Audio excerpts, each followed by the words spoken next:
The reason JP Morgan and Lehman Brothers continue to do what they did because they know someone will come to save them. The reason I put 10,000 rupees into a small index fund knowing that these companies might not be the best actors but they give me the most profit potential is I am fine making that 10,000 come to zero because I know nothing is going to come out of my pocket apart from that 10,000. But if my bets are placed right, that 10,000 has potential of becoming 1 lakh. This is the tipping point of this debate, this is the difference in this debate. Right now, my risk in any investment is only the amount I'm putting in. With this law coming in, now my risk appetite has to be more in terms of the co-payment money that I will also have to put in as a sum. Which means I am evening out the bet that if I can make a 1 lakh profit, there's also a chance I have to give 1 lakh out of my pocket if things go south. What do these bailouts look like? What do these co-payment plans look like? When do these bailouts happen first? Bailouts are extremely rare. Bailouts are rare, they attract national attention and they only happen for companies that are extremely important for market. Because if these companies fail, they have a cascading effect on the overall market, leading to overall job loss, loss of market confidence, etc. Which means that is when governments think that they have to step in and save these companies. Second, the reason how these why these bailouts become important, why these bailouts are expensive, because governments generally don't have extra money lying around. Generally, governments are operating on very tight budget. But if situations do go this south, that a certain critical company needs to be bailed out or a company needs to be bailed out due to XYZ reasons, then 2 to 3 years governments can do it. They either have to pull away investments from elsewhere and put into these things.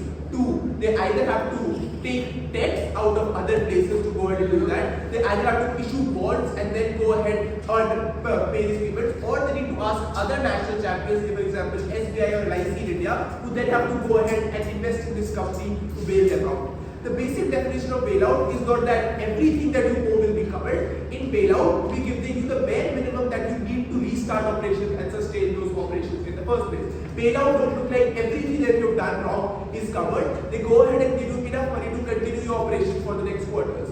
Secondly, bailouts often come with strings attached. Bailouts, these bailouts look like that you need to do XYZ decisions to go ahead and make sure that you're actually working towards it. This looks like you have it done later. This looks like you having to go ahead and show that X amount of bad debt was removed from your books after the bailout. This looks like you having to show that X amount of people were laid off, money was conserved, these decisions were taken, or how you're working your way towards becoming more profitable, cutting down on debts. All these things are attached to these bailouts that these governments continuously monitor. How do these co-payment plans then come in? We think the co-payment plans will be decided based on 2 key things. There will be an initial baseline of the split that will be decided by consultants, lawyers, financial people, and the reason for that split would be based upon what led to the current situation. Was it bad decision making from mechanisms from people in charge, people who held share, people in board members? Was it their fuck up, or was it a market-wide situation that led to this company going in this turmoil? Based upon that, an initial baseline split will be imagined. Then, as we move forward and more legs of this bailout have to take in, this can dynamically adjust. Which means if a company is delivering on its promises, then the co-payment percentage can be reduced. But if a company is not delivering on the promises and is still continuing to make bad decisions, then they have to bear a greater chunk of the overall bailout. Hence, incentivizing good decision making from these actors and negatively reinforcing bad decision making from these actors throughout the course of this bailout panic out. Who has to be involved in this bailout? I believe no kind of investor should be new to it, which means all kinds of investors involved who hold share in this company have to be subjected to these co-payment plans. This includes FII, mutual funds, retail investors, even employees who hold ESOPs, which means people at very high positions who often have equity vested in the company, they will be responsible. Retail investors will be responsible. There are large private equity, PE, asset management firms, everyone will have to chip in because the reason for that is that at the amount they have to pay can be proportional to amount of share that they hold, which means if the co-payment by share, all shareholders has to be 100,000, then proportional to whatever share they hold, they will be responsible for doing that. Now, why is it important? I've already told you what harm do bailouts create on governments, what harms do bailouts create on people, because people now don't get other kinds of investment that they would have been promised. Highways don't get developed, hospitals don't get developed, you don't get schools, you don't get subsidies, because government has to put pulled money out from elsewhere and then put it to this. The reason it's important because my taxpayer money, your taxpayer money, went into the saving assets of these billionaires who continued to draw out salary even when their company was giving out bad loans, who continued to draw out salaries even when they were not operating at 100% efficiency, which means we need just to go ahead and raise the threshold of accountability on people who make these decisions. Because being a shareholder is not just something that you can do as an investment. Being a shareholder also comes with the value that you are responsible for decision making of this company, decision making of these companies. Even as a retail shareholder, you are bound to go to AGMs and go ahead and vote for these decisions. If you are not taking your decisions seriously, if you are not making these decisions seriously, then it's okay for you to then later pay up as well. Because when you are responsible as a large shareholder, whether in a capacity of a board member, MD, CEO, or just a simple retail holder, you did not do your job. And when you did not do your job, you are bound to pay. Yes. Yeah, contrary to popular belief and what this team believes as well, bailouts are not free money. Bailouts are conditional debts that the company has to repay later on, or assets or equity stakes or asset stripping, which means that this company will later pay for these bailouts when they are doing better anyways. Yeah, that is what I said from the schedule. Listen, get better, I think. Okay, moving on to why is it okay for you to make these responsible decision making. And we agree to trade off that probably raises the threshold of investment because not everyone feels it's believable that they can go ahead and invest. But I feel it's okay. Why? Because you have alternate measures of getting that money as well. Yes, after probably this bad thing, people are not so easy in investing into companies because they feel that there is a higher risk that they might be exposed to more payments in the future. But companies can generate money from elsewhere. They can take debt, they can put in more of the generated profit back into the company's investment and probably give out less dividends. So we think it's a coverable difference that is on their side of the house. But what cannot be covered is when governments have to pay up from their side of the house. That is not the principle. The revenue government has to put in from their pockets into these bailouts does not come back. Hence it's necessary that we are able to minimize that impact so that we are able to go ahead and incentivize efficient decision making, which on their side of the house does not happen because even if it comes with strings attached, it is easier said than done when it's not coming out of your own pocket. Very proud to propose. Because the company was bankrupt. And additionally, you also have to pay the bailout fees of the 100 rupees that the sharing has. So on government, you have to pay 200 rupees, or our side, you just lose 100 rupees. That's the difference. Second, the state's bailout thing is not just giving you money. States do this as a loan that you will pay them back after the company degrows. So even if states lose money in that short term, if the company becomes better on our side, they can still pay back. This is not true for investors who are often private investors who do not do bailout on these conditions, but are just forced to copay because of this motion. There are three things I want to explain. One is that investors just don't invest on their themselves and these companies become more bankrupt and they have to take debt. Second, even if they do invest, they pull out at the worst instances, it creates more bankruptcy. And third, even if they do invest and keep and stay, if they pay, that creates more harm for the market outside. One, investors don't come at government. The first thing I want to explain is what companies actually go bankrupt. One is that there are often innovative companies who do things like risky projects like biotech companies whose projects might work or might not work, or they might just get out completed like a lot of AI companies. Or second, these can be companies which are too big to fail but get bankrupt because of exogenous reasons like oil supply shocks, like the coal industries go bankrupt, or like things like wars, which can often create things like blockage in Strait of Hormuz, which are not in your control, and destroy things like supply chains are the reasons you go bankrupt. There are two implications I want to make. One, the companies that are bailed out needs to be big enough for you to care about. It is not clear why you need to bail out small companies regardless. But second, these are often strategically important companies for the state. Otherwise, there is no reason for governments to bail out if this is a company that no one cares about. That means these companies do help a lot of people on ground, things like cancer research, things like bio or precision weapons making and stuff like this, which these companies work in, which can be pretty risky.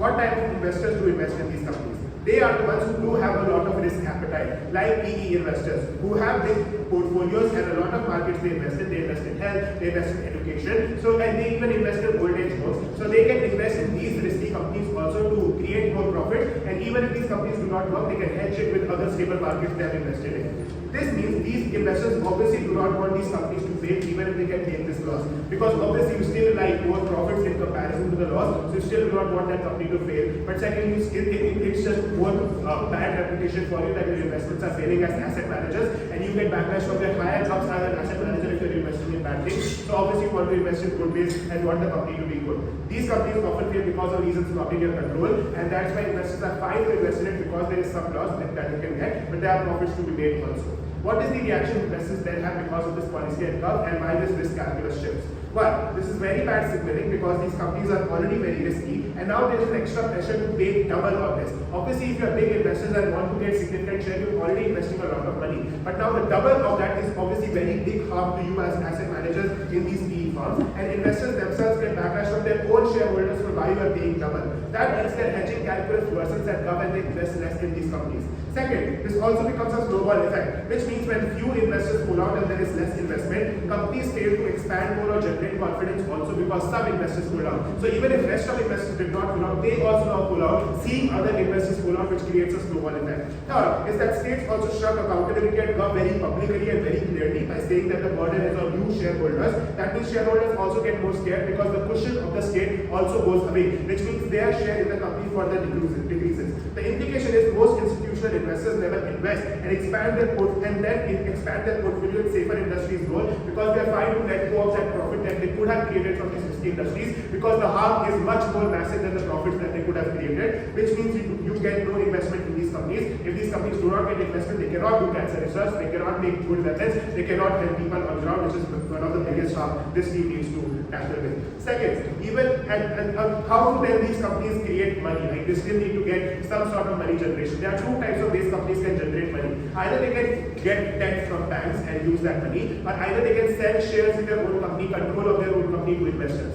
I already explained why the investors who want control in your company do not give you money. The other alternative is you take on debt from banks. Why debt is very bad? One is that you're already risky companies, that means the debt you get is often of high interest, which also compounds every year. So the cost of that debt keeps increasing if you do not complete it. Second, you often have to take secured debts. Secured debts means that you're taking debt on a collateral, that you're giving the bank that you can take this away from me if I do not fulfill the debt. But the issue is that since you are very risky companies, the collateral also becomes useless for you in future. Maybe that project did not work on which you did take a collateral, so now you have to keep a useless asset with you because that is the asset you have taken a collateral and debt over, which means this is more harm not just on debt, but also opportunity cost of not being able to invest in other areas. Third, is debt is often very short term because obviously banks do not want to give you long term debts because you are risky. So they give you a debt of 2 years, but often your projects are long. Obviously cancer research is very long. Obviously weapon manufacturing is very long. So now you have to take continuous 2-year debts to fund a 10-year project. That means 5 debts, 5 loans, which obviously are compounding individually, also now compound as a group, which makes the profit much lesser because the cost increases, which is a much bigger harm in comparison to equity shares which you can get as a profit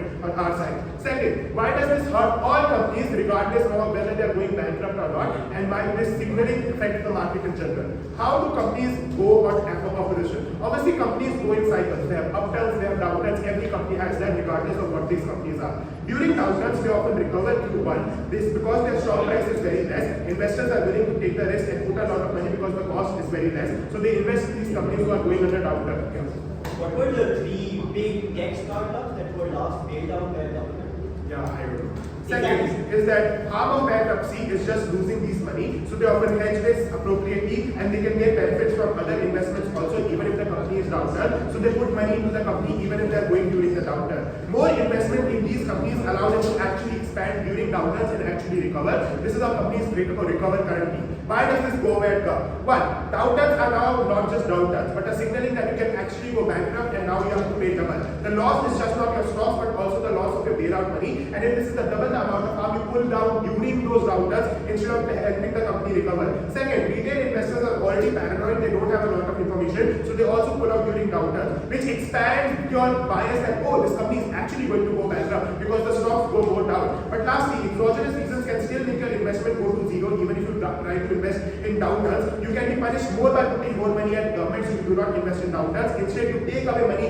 during downturns. Why this is bad? But this is when you get the biggest hit because now you need money to recover because you're already in downturn. This is when you have no money at all, no liquid at all, and you have to halt supply chains. Second, this actually makes more companies go bankrupt and come down. So even if states giving bailout is bad, states have to give more money on their terms as more companies go bankrupt on their terms. This snowballs also because even if one of the companies bankrupt, it signals and it confirms the bias that, oh, the downturn was actually a bankruptcy, which means more investors pull out and other companies are also not regardless of whether they are bankrupt or not. Government cannot afford to subsidize LPG in an era where prices are soaring. They can no longer afford to cap flight prices when they're soaring. They can no longer afford to pay for the welfare of farmers, of women, of minorities, and a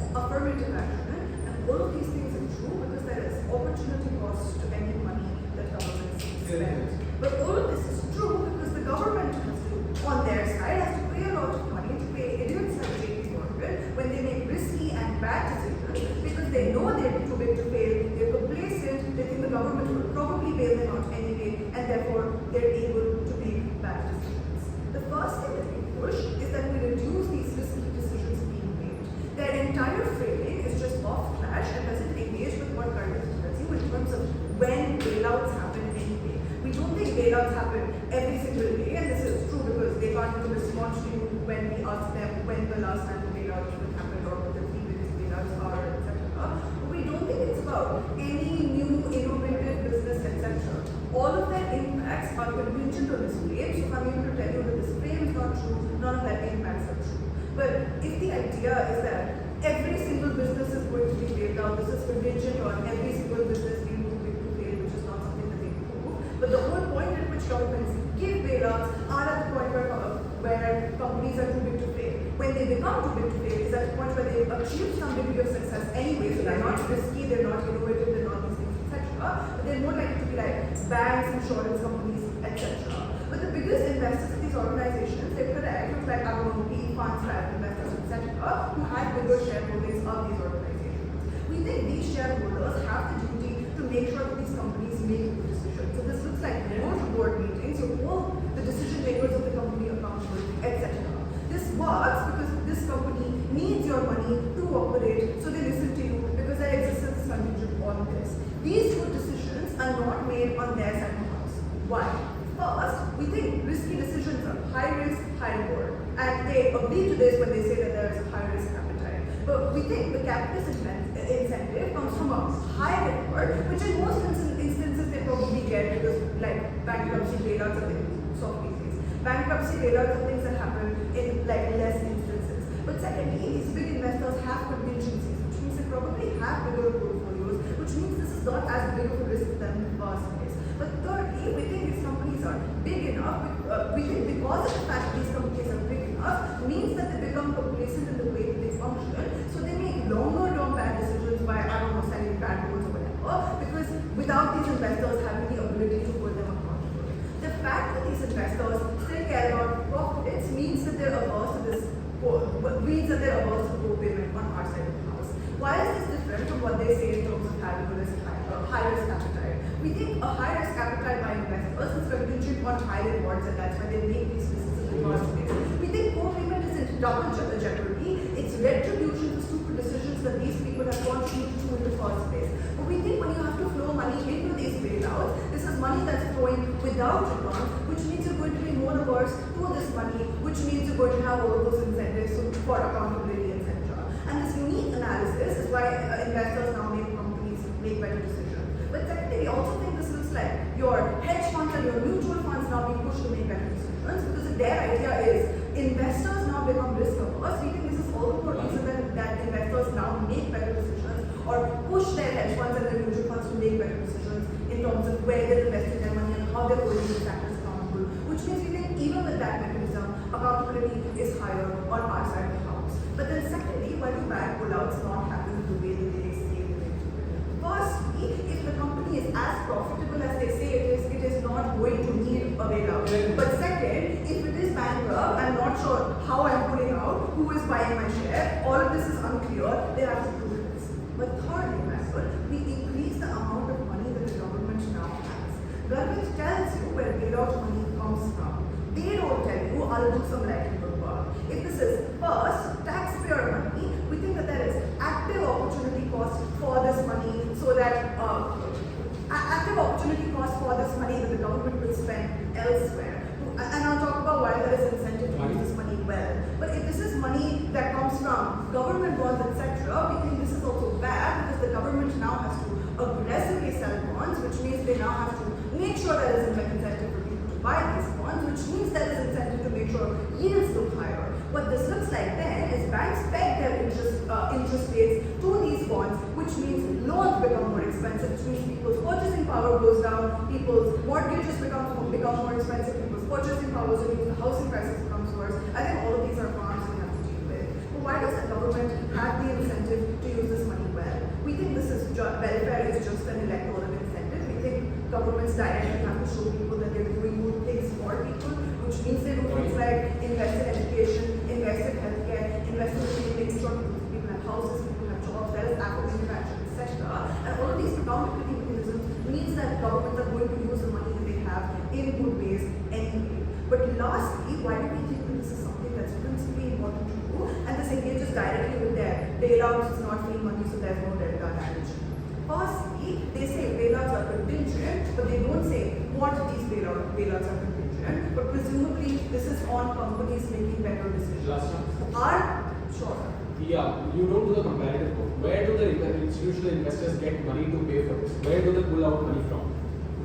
Their own mechanism is their risk averse, presumably this capital exists to do more work on this. But if bailouts are contingent on making better decisions, we are prerequisite. So it never comes to that. We are prerequisite to bad decisions not being made, therefore this situation never happens, therefore this harm never happens. Which means the idea is, if you want people to make decisions that don't lose their money, our side is where that happens. On their side, it's after the bailout happens that these good decisions happen. But secondly, it's just a principle. We don't think taxpayers who have no agency in when JP Morgan makes bad decisions should have to bear the burden of what happens when JP Morgan makes these bad decisions. Why do we think this retribution is important? The first is just tax relief. The second is we don't think these people are likely to go broke in the first place. We think these are big investors who have the capacity to make these decisions.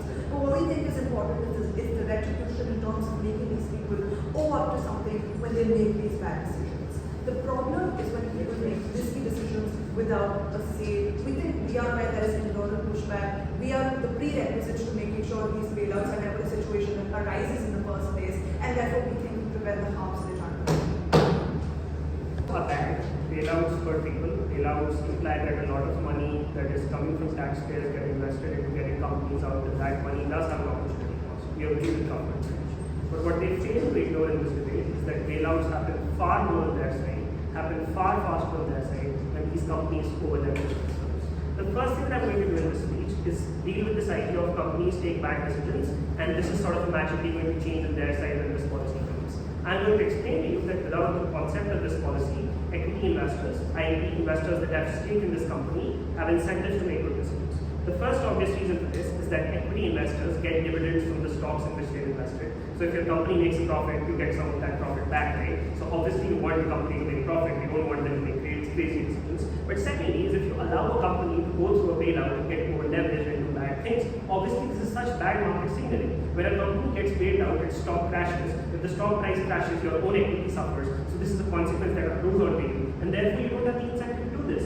The point here is that those sorts of companies, that the vast majority of companies that get bailed out do not get bailed out of bad decisions. This happens because of exogenous factors. Sometimes you can't predict the market, sometimes there is supply chain shock, sometimes something like COVID happens, sometimes war in Iran happens. And these are things that you can't hedge yourself against. This is an arbitrary circumstance that generally affects you. The consequence of this response is that this debate should not be judged on where companies make good decisions or bad decisions, because they obviously have incentives to make good and bad good decisions overall for their own benefit. This debate should be judged in those specific exogenous factors, in those specific circumstances where these companies have no option but to collapse. Now let's talk about these circumstances. We ask a very crucial and very important question in this debate. How do you raise money? And this is very simple.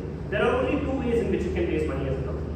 Either you raise money using equity, that is somebody invests a stake in your company, or you raise money using debt. That is, you take a loan and then you use that loan for your operations. Here's the problem. What happens when this policy is announced on their terms? When media channels, when Bloomberg, when Financial Times talk about this policy, when this is the first thing that financial analysts read in their office, what is going to be the reaction? This is what Rishabh explains. He tells you that the reaction is going to be capital flight.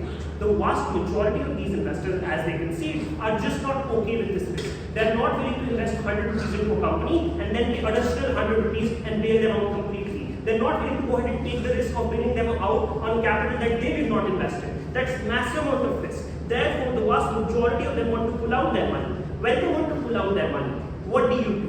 When you can't get money from equity investors, where do you go? You go to the other option. What is that other option? That is debt. You go to banks, you ask them, can I get a debt to survive this process? Can I get a debt to invest into a 5-year project which can save me? You know what happens? Banks don't give you debt because you're too risky of an investor. Banks are regulated. You know what happens then? You go to NBFC investors who tell you that when I go ahead and give you debt only for 20% interest, and that's the sort of debt you take on their side of the house. There are 3 consequences that exist then. The first is that the interest that you have to pay is so massive that no matter what you do, no matter how good your operations are, no matter what decisions you can take, you can never cover up for the cost of capital. You have to pay 50 rupees in debt, at best you can generate 60 rupees from your operations. You have no capital left in the first place to begin with. This debt compounds with time, as we explained in Rishabh itself. But the third thing to note is that the way in which these companies work is that they go ahead and invest into long-term projects. You get the debt, you invest into a project, you expect it to pay off in 3 years, you expect it to pay off in 4 years.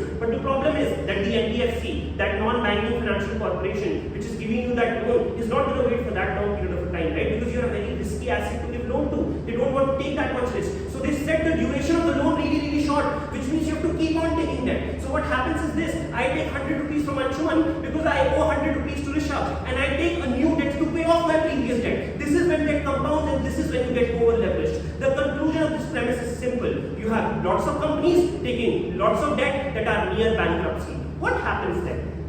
What happens is what they say: bailouts. The vast majority of these companies collapse. The vast majority of them cannot deal with their debt. The vast majority of them cannot pay it off. Or the conclusion and the observation of this analysis is that this flips their case, because now it is on their side where they need to explain to us why all of the harms that they describe of bailouts are so good. And we think that the harms get far more worse on their side of the house. That's the first one. The second bit is this. Let's take the best case, right? Let's maybe say equity investors don't pull out money. Maybe they have some reason for it. The vast majority of them will, but let's just assume for the sake of argumentation. What happens? Let's say these equity investors say, how are they going to bail this company out? And this is the POI that Ansuman asks to deal with. The response is they can get the money from somewhere. No, they get money from their pre-existing portfolio of companies. So obviously, as an investor who is investing into a bunch of companies, your incentive is to diversify your investment, right? You've invested into risky assets, you've invested into safe assets. Your risky asset is collapsing. How will you save that risky asset? You will pull out money from the safe asset to save it. So you will pull out money from other companies where you invested, so you can provide capital to this firm which is getting bailed out. There are 3 consequences of this. The first consequence of this is that this collapses markets. When there's massive amount of money being taken away from safe stocks, the vast majority of the market has a negative reaction to this policy. The vast majority of investments are bad. This is when foreign direct investors who were in this market really feel like they should not invest into it in the first place to begin with. Therefore, the vast majority of these markets end up collapsing. The second thing is what happens to the companies that are getting traded on these markets, right? Because every stock that trades is actually a company. But before I go on here. Yeah, what happens to companies that aren't big enough to fail? They presumably still get investments on your side, right? Yeah, but companies that aren't too big to fail are also risky. So there are risky specific sort of companies that we frame in first speech itself. These are the sorts of companies which don't get money because they are the ones, because the vast majority of investors are hoping that if these companies get big enough, they will be paid out. So the logic is this: maybe a company is not big right now. Maybe it is not too big to fail. Maybe a cancer research in which you're funding money is not crucial. But why are you giving it money? You are giving it money as an investor because you believe that it will become big enough. You believe that the product it will create is going to be big enough and it will become so big that it won't get failed, and if it does, the government will help you bail it out. The problem is that on their side, when these investors know that the bailout won't come, these companies just don't go because investors don't want to invest money into this. That clearly answers your why. Finally, on markets and why market crashing is so bad. The first thing to note is that every company which is traded on a stock exchange is also a company, by the way. So there are people that live in this company. There are people that work for this company. When the stock market collapses and stock prices get tanked down because of this mechanism that we explained that we're going to pull out money, the vast majority of these people are laid off. The vast majority of these population on the ground suffer. So these safe companies, which had no consequence in this bailout, which had no point in time contributed to this bailout, also suffered. The vast majority of those people suffered on their side of the house. For these reasons, it's a clear off. Investors or oracles, because if I invest in a high potential startup right now, maybe 10 years down the line, they're going to get so massive that governments will really care about this one cancer ratio, that they will be able to scale up to the potential where now I affect every single Medicare and every single hospital, which is why the government will be so reliant on me that preemptively, 15 years early, I should just not put money into this. This is a ridiculous framing from opposition. The issue over here is simple. investors want to make money, they can continue to make money for a long period of time before this company gets too big to fail, which is why a lot of their bets on redirection are simply not true. There are high potential, high risky startups. You do want to invest in those. The potential for them to become too big to fail is often not enough reasons for you to not put money into this. And the characterization that they refuse to deal with coming from PMs is what loses them this debate. No, there are really boring industries that are the ones that often end up being too big to fail. These look like the housing market because there are literally millions of homes to be bought. These are necessities, so often people care about this and are heavily indexed or bought into this, and they have mortgage linked to this. It's insurance, where if an insurance company fails, you literally have billions of people who aren't able to afford their Medicare and things like that. Those are the sorts of unique corporations that governments actually have the incentives to do. I don't think governments are altruistic entities that want to fail or prevent every single startup from failure. That's why the free market exists. Investors still have the capacity to invest and find good information in the market and invest in companies that are likely to succeed in the first place. The first thing I'm going to do is trade off their worst case harm and why corporate debt is actually not as bad as they make it seem. First, you often have a lot of private wealth and holdings done by the shareholders themselves. A corporation going bankrupt does not mean that individual shareholders are bankrupt, which means that the Lehman brothers still walked away with billions in their bank accounts without the company itself and the entity having the money to run their operations. We ought not to let these people go scot-free because they bear the brunt of the failures that they will be able to inflict on other individuals. But secondly, for private indexes and hedge funds that are always indexed over here, we think that A, they're likely to change their portfolios, but often not in the way that proposition would want you to believe. Sure, maybe you're invested in these safe to market, like too big to fail markets right now, but when there is an additional penalty that you may have to incur, this is more incentive for you to not invest in the safest bets, and that actually fuels more money going into research startups or just going into safer fields that may not be too big to fail but still have massive potential and are safer investments for these individuals. Things like military contracts, for example, or things just like, I don't know, infrastructure companies and things like that. So yes, you do redistribute your money, you just do it in better ways where you don't keep going on the safest bets. It's not everyone funding JP Morgan, but rather this money gets really broken down into other investments that don't actually exist right now. But thirdly, their worst case is literally that JP Morgan and Lehman Brothers go to a fucking loan shark. You ought to realize how silly that sounds on your notes itself. But I want you to note, if it's exogenous factors that often end up screwing over these companies, then presumably these investors themselves know that this is still a high value or high potential company to invest in, which is why even in our worst case, when they do have to go to banks for loans, banks are really incentivized in funding these people and giving loans because these exogenous factors can go away. The war in Iran can stop, COVID went away, which means that the underlying principles of this company are still sound, and I want to give them a low interest rate because that means that they can pay me back in better returns, or they can give me stock options that often makes this a very beneficial deal for the bank itself. All of this ought to prove to you that corporate debt is not the worst possible thing. The second thing I want to prove then is our comparative. Why is the government taking this amount of money really bad for the government? The first is the direct trade-off that Vani obviously tells you right now. This means that you have people that are reliant on pension schemes or are reliant on government support that aren't able to get these things. Infrastructure projects that would have been built into villages to improve their access to food, their quality of water. These are the projects that are often the ones that are easiest to replace by the government because this still comes under the tag of welfare. We need to protect individuals, so I'm going to put money into this bank and pay 100% of the bailout rather than doing this in beneficial ways. But secondly, Vani talks to you about how you often do this through bonds, which means that you have to raise up more amounts of debt. This means that you end up raising interest rates because now the most valuable asset which a government has, which is like a bond itself, is now really high priced. So banks have to compete by increasing interest rates, which often ends up affecting people's ability to get money, to get loans, to be able to build infrastructure and things like that. Why do you ought to care the government debt being banned? For three reasons. First, it's because the extent of prevention that the government can do with regard to this bailout also ends up being marginal. Sure, maybe people may be at risk of losing their homes, but government paying this bailout money also directly takes away from any benefits that these people would have gotten from the government. So the ability to actually help these people is extremely marginal when the government bears the full brunt of this. But secondly, this is the most certain impact of this debate because this money redirection happens right now and takes away from things that already exist on their side. Maybe there are future speculative benefits of cancer research happening. This happens on a really long timeline. You ought not to believe these things as being potential returns. You ought to care about people on ground that end up suffering right now. But lastly then, we think that these companies are still likely to be on the rise, so there are other ways for these people to gain opportunities. It's really unclear why governments ought to be the only ones bearing the brunt of this. Go for it.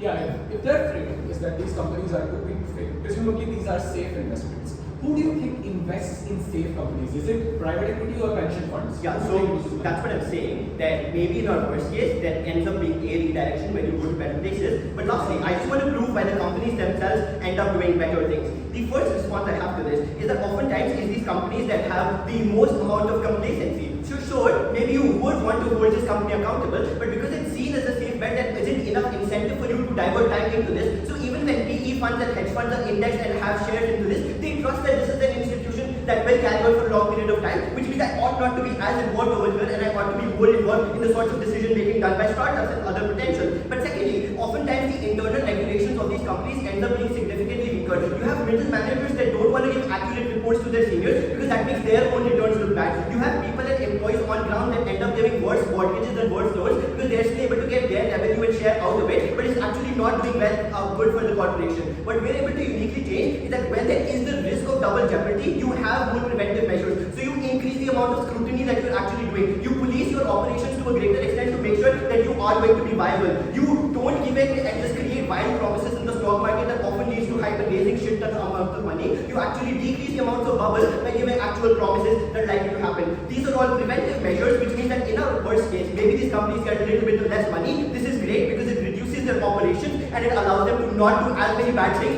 which means they're more desperate and need to fix their operations on ground first. Lastly then, why is the extent of this prevention massive? First, we are able to prove to you that these corporations now have internal incentives to fix this. The regulations will kick in. You are more likely to be policed by a lot of these private investors. But secondly, even if these corporations have less money, this frees up the PE pool, so they pull in and go into other investments that would be more safer. They do other better things with this money rather than going to the safest bet, which actually ends up being quite risky. All of this proves that governments ought not to bear the brunt. Investors are important, or rather have the brunt of like cleaning up their mess.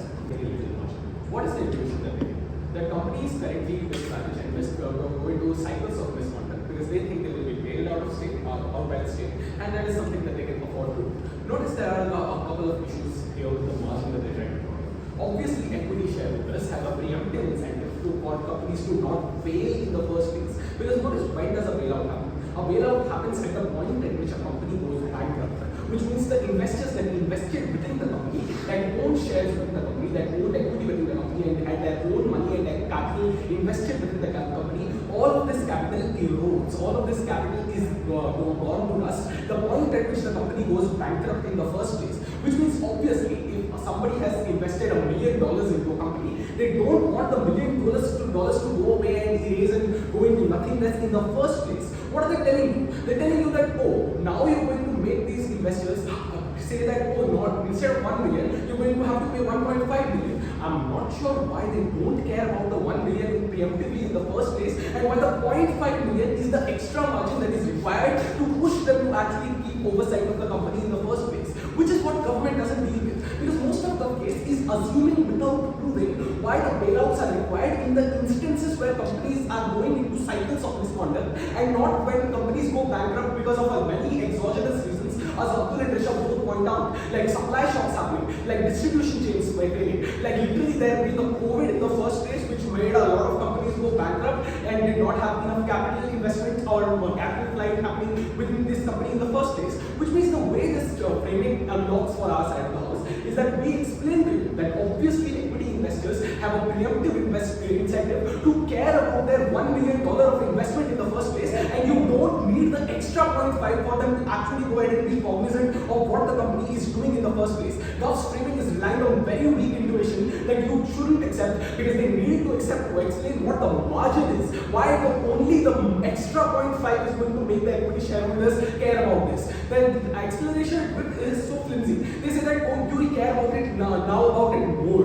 But what is the more? What do you do? Did you previously not vote in board meetings and now you start to vote, or things like that? All of these are really unclear. They'll have a vague explanation of you care more, which is good in the first place. But obviously, even in cases of misconduct, they don't explain why equity investors at that point even have the blame. Apart from saying that you have a responsibility, you did not fulfill the responsibility, and hence it is retributive for them to take money from you. Obviously, in cases of misconduct, the equity investors did not know what the company managers were doing, which is to say the company managers often lie to them in instances of misconduct. They don't tell them what is happening, which means the equity investors had no way to find out what the manager of the company is doing, what kind of decisions they're taking. So even in their principal intuition, it only applies in the instances where the equity investors knew that the manager was doing misconduct and still allowed the manager to do misconduct. It means that you cannot generally apply the principle of retribution to people who did not even know or have control over what the company was doing in the first place. Obviously, the managers and the shareholders are different entities. Shareholders are disparate entities. There are a lot of entities. A lot of shareholders often have very little share and very little control over the decisions that the managers make. So it's quite unclear why the shareholders are to be blamed for the decisions that the managers make, even in instances of misconduct. But we've already explained why the instances of misconduct are very little in the debate, and most of the debate is actually centered around instances where there are exogenous factors that lead to bankruptcy. That completely deals with that part of their case. What is the other part of their case? The other part of their case is to just say that, oh, government does not have money and government should not be the ones who are bailing out these actors. The first thing I want to check here is in their own explanation is that bailouts are very infrequent and happen in very rare instances. It's quite unclear why government that is such a big actor and has a lot of tax-paying money and has a lot of money that they can generate from sovereign debt has to put in so much money that they have to disinvest from so many projects because by their own admission these bailouts are very infrequent. If these bailouts are infrequent, then it does not actually put a big dent on the government's bank accounts in the first place. But the second thing that I want to note here is that the explanation that they have of where the institutional investors get their money from. Oftentimes, if their explanation is right, these institutional investors are investing in companies that are too big to fail, which is their frame, their best place. We explain that this can also be risky companies, but if you completely reject our frame and only look at their frame, who are these investors who are investing in too big to fail companies? Because these too big to fail companies are deemed as companies who are safe. These are investors like pension funds. These are investors like mutual funds that did not want to take too much risk, that did not want to have more jeopardy on them than the investors within them that allowed. Which is to say, mutual funds and pension funds are often run from investors that are old people that do not want to take risk and want to just maintain their quality of life. Which means at that point of time, when the mutual funds and pension funds are already losing all the money that they invested into the companies that have now gone bankrupt, and the second point of time, they have to pay even more. That particularly means these old retired people that needed the money the most, that are the most vulnerable people, and actually lose out on this money because these pension funds have to put in more money than they previously decided to do. But what is the second thing that happens when institutional investors take out money and try to repay this? The first thing that happens with this is oftentimes a lot of the market itself fails. Because what happens when institutional investors actually try to repay this? The way they repay this is by putting out money, taking out money from their other investments, which is to say throughout their portfolio they take other investments. Go on. Obviously, if you don't want to scare your investors away, you become more transparent. You create more internal regulations to ensure these people that you aren't going to fail and you won't get a bailout in the first place. Sure, but this is that I want to just look at the way this works, right? A company going bankrupt is terrible for the company. The company loses out on a lot of its assets. It loses customer support. It loses a lot of the investment that was built into it. It has more debt repayments that it has to make. It necessarily goes through more government intervention. The management loses their jobs and the management is kicked out and replaced with new management, which particularly means that no company and manager wants to go bankrupt. Which means these incentives apply regardless. They have to explain why the extra incentive is necessary when the extra incentives comes with so many harms. We first explained to you that this leads to investors pulling out investments from other companies, which particularly means the whole of the market signal is worsened when a lot of institutional investors are pulling out money from other companies that they invested in, which means you have less jobs, you have to have more welfare, because these companies also, which were independent of this motion, also failing because institutional investors are pulling out money of this. We think that the government is a better actor than this because the government is not a risky asset, which means that the interest rate on their loans is rather low compared to the interest rates that these companies have to face when they're taking debt. But we also explain that a lot of capital might happen, the point at which everybody thinks that you are a risky company, which means more risky companies fail on their side of the house, which is what Abdul explains. It's a clear out. The strategy of this team to win this debate is to strawman analysis and to go ahead and use those strawmans in order to win them. What we will explain very clearly is that this debate needs to be judged on two clear metrics. The first metric is on the companies that are on the verge of bankruptcy and on the verge of getting a bailout, right? Because these are probably the most important companies that exist in the debate. They're probably the ones that get affected the most in this debate because they're the ones that get impacted by this policy. We explain quite clearly that these companies need money. They need people to believe in their operations. Because what's their best case? Their best case is that you get bailed out. State gives you some money, equity investors that had a share in this company give you some money, and you come over that bankruptcy that exists. But what happens after that? You have to sustain yourself as a company. You need to raise money. You need to get some investor to believe in your business model, to believe in your operations, to believe that you still survive as a company. And this is what doesn't happen on their side of the house. Because when one company has failed and been bailed out, and the specific equity investors that existed before that bailout had to put so much capital, new investors don't want to put in the money. They feel too scared. They feel that a bailout can happen again. They feel that this can keep on happening and this is too risky of an investment. That is why capital flight occurs. They say that your argument applies only to small risky companies. But we never just made this argument just for them. We framed this argument in two specific cases. And as Shaurya said in the previous round, welcome to debating, there are many cases in debates. The first thing is that we applied this to these specific companies as well. The second thing that I would note is what happens to these companies that are in their best case. In their best case, they get bailed out. But what happens after that? They need money. They can't get money from equity.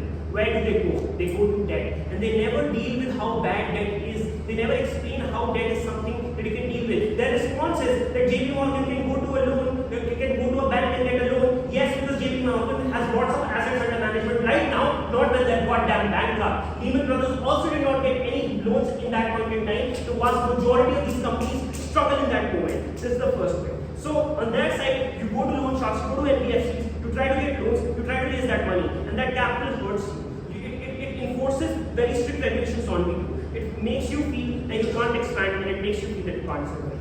What happens then? On their side, the comparative of bailout gets filled. On their side, there are far more bailouts that happen in the future. A company gets bailed out, they take on debt, they over leverage themselves, they get bailed out again. And all of the harms that they explain of why bailouts are bad, or the sort of opportunity costs that exist with regards to social welfare, with regards to other sorts of policies that governments can do, get flipped on their side, and they happen far more frequently on their side. That's why we win on these specific sorts of companies. But let's come to the second metric, which they just have no answer, which is what happens to companies that are small and risky. What happens to companies which are really doing things that have just theoretical business model? Think of a cancer research institute which is trying to develop a vaccine against cancer. It's a very risky business model because there's no guarantee, right? It's not something which is sustainable. It's not something which has been done before. So in order to get money, why do you go? What is your value proposition to investors? You tell investors that we're going to go ahead and take on a very risky project, but eventually we're going to go ahead and monopolize this market. We're going to become very good. We're going to become the JP Morgan of cancer research. We're going to become so big that no matter what happens, this is going to be a safe investment. And these are the companies that get damaged on their side of the house because the vast majority of these investors think that the risk is way too big. Shaurya says that this is a risk in the next 15 years, but obviously these investors care about the next 15 years. They care about what happens to their entire invested capital. All of the money that grows in those 15 years is going to goddamn disappear when the bailout occurs. Obviously you care about that money. At that point in time, the vast majority of these small companies don't get capacity to develop. These are the small companies that matter to do things like innovation, to do things like cancer research. They have no ability on those specific bits. The second thing that we explain in their best case, and this is another mechanism they just don't deal with, is that maybe you don't buy this, right? Maybe you say that this argument is way too high for you. Think about small companies in terms of the pull-out mechanism that we explain. We tell you that if equity investors have to bail out the too big to fail firms that they explain, where do they get the money from? They say that you have money in your bank accounts. That's not analysis. These investors obviously have money in illiquid shares. They have money in different sorts of assets. Where do they get this money from? They get this money from other companies that they've invested. So these other companies from which they got this money also suffer. Money is pulled out. The stock market crashes. Vast majority of people are laid off. Cool.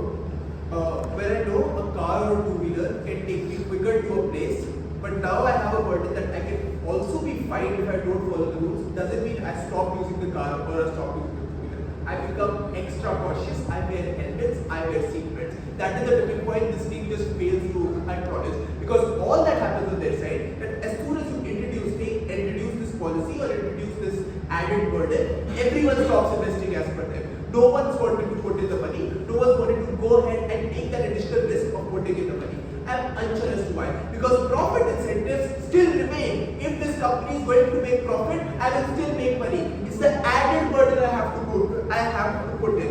Second idea they try to counter, which is incoherent with their first idea, is that why does it matter? If I can put 1 million, I can also put 1.5 seems equally risky. That is not how you make the calculus. Today, when I have to invest 10,000 in a company, I feel I can put this and forget about it. Later, 10 years later, it might give me 1 million or my money might be zero. now there is a riskier factor. I don't know what the future will hold if this company doesn't do well. I.e., there is an unknown cost factor that is associated with it, which might pop up or be at any point of time. This unknown factor is what pushes me to be extra cautious. This is what pushes me to scrutinize every policy during that AMG meeting. And notice, this debate is not just about retail investors. Retail investors hardly own 30-40% of the share. There are other FIIs, private equity funds. They're fucking thinking that, oh, I can take this, maybe my ESOP double 10 years later, they do it while still drawing out salary and not realizing that they're taking riskier moves.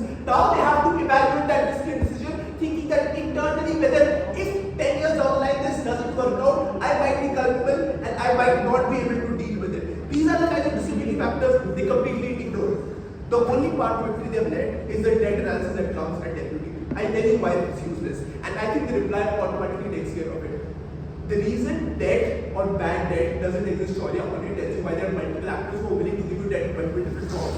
But debt is generally prior to bailouts. Bailouts happen when you've exhausted all and every other sources. Wouldn't Lehman Brothers would have jumped the chance to get debt at even 30%? They would have, because bailouts ruin your market impact, ruin your market reputation for decades. Which means companies turn towards bailouts after they've exhausted every form of debt. Which means even if someone was willing to give me bad debt, I would rather take that rather than a bailout, because bailout is something that is absolute last resort. Which means even if bad debt was an option, companies would have taken it already.